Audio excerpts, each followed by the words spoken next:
The Centers for Disease Control and Prevention have had a lot of experience dealing with crises.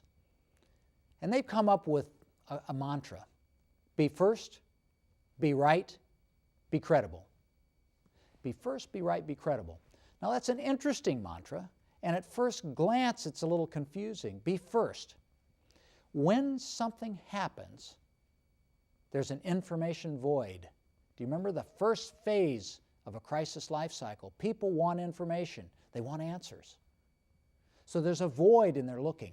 You need to be first to fill that void, because if you aren't first, someone else will step in and fill it. And most likely, that someone else will know less about the situation than you do. Be right. Be right. Be right means tell them what you know. It doesn't mean that you have to tell them everything about the event, because you don't know everything about the event. You can't tell them all the details, but you need to tell them everything you know.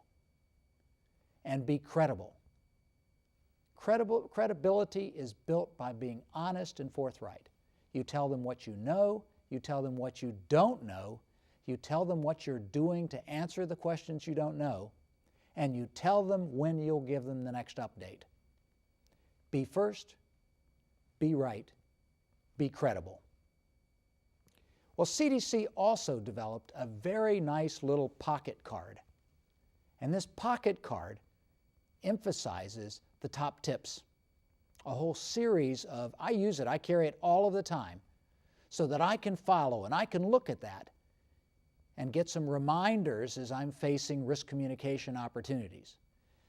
It starts by reminding us that the single most important attribute in effective risk communication is trust and credibility built by expressing empathy and caring. You can be the best, most knowledgeable person in the world, and you will be ineffective if you don't express empathy and caring. That card goes on then to provide some top tips, some reminders of how to avoid the common pitfalls of risk communication. It then encourages us to be prepared to answer the most likely questions that we will hear. So the tendency, people have the same questions for any crisis. They want to know what happened, how might that affect me, and what can I do to protect myself and my family.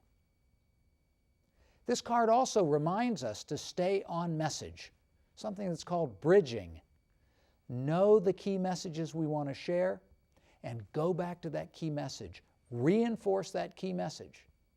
Because remember, what people take away from your risk communication will largely depend on the key messages that you have developed and that you stress and you repeat when you're visiting with them.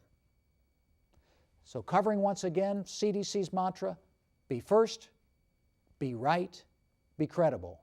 Fill the information void. Tell them what you know. Tell them what you don't know. Tell them what you're doing to answer those questions you don't know, and tell them when you're going to get back to them with more information. And remember that pocket card. I find it to be a huge reminder.